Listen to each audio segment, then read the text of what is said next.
आपने कभी सुना है कि एक संस्कारी लड़की की शादी के बाद उसकी जिंदगी नरक बन गई? तो आइए देखते हैं। एक परिवार था जो गांव में रहते थे, जिसमें पति पत्नी और 2 लड़के थे। पत्नी का नाम शांति था और पति का नाम सुनील, और उनके बड़े लड़के का नाम शिव था और छोटे लड़के का नाम वरुण था। यह दोनों अपने पिता सुनील को पसंद नहीं करते थे, क्योंकि सुनील इनकी मां को मारता पिता था। बड़ा लड़का बहुत ज्यादा नफरत करता था, छोटा लड़का अपना मतलब रखता था। फिर बड़े लड़के की शादी करने की सोची, शहर की लड़की से शादी कर दी। लड़की का नाम पूर्णिमा था। लड़की में संस्कारों की कोई कमी नहीं थी। इसका फायदा सास और ससुर ने बहुत ही उठाया।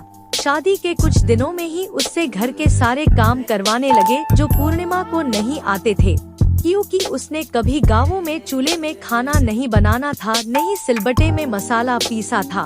फिर भी किसी काम को ना नहीं कहती थी। सब धीरे धीरे सीख गई और घर में सबका दिल जीत लिया। सभी परिवार को ऐसी ही बहू चाहिए थी, जो शहरी तरीकों से भी और गांवों से भी बेस्ट थी। ऐसे ही चलता आ रहा थे, लेकिन पूर्णिमा बिल्कुल खुश नहीं थी। उसे ऐसा लगता था कि मैं कहाँ आ फंसी। सारा दिन काम, सुबह 5 बजे से रात कभी 11 तो कभी 12 बज जाता था सोने में।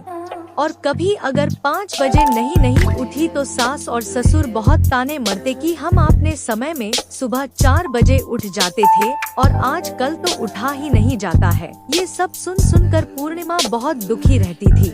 वो आपने पापा को बोलती कि कहाँ शादी कर दिए, ससुर सारे दिन बकबक करता और सास समझती कि ये तो काम है। मेरे सासुर तो इससे ज्यादा सुनते थे। पूर्णिमा सोचती कि पापा ने तो इनकी सभी मांगे पूरी की है, फिर भी रहने के लिए मुझे कच्चा रूम दिए है और कोई सुविधा भी नहीं दिए है। मेरी सारी बहनों को तो सारे सुख सुविधा मिली है और मुझे कोई सुविधा नहीं मिली। सारा दिन काम बस, और इजाजत भी नहीं देते मुझे और नहीं मेरे घर वालों को। लेकिन करती भी क्या?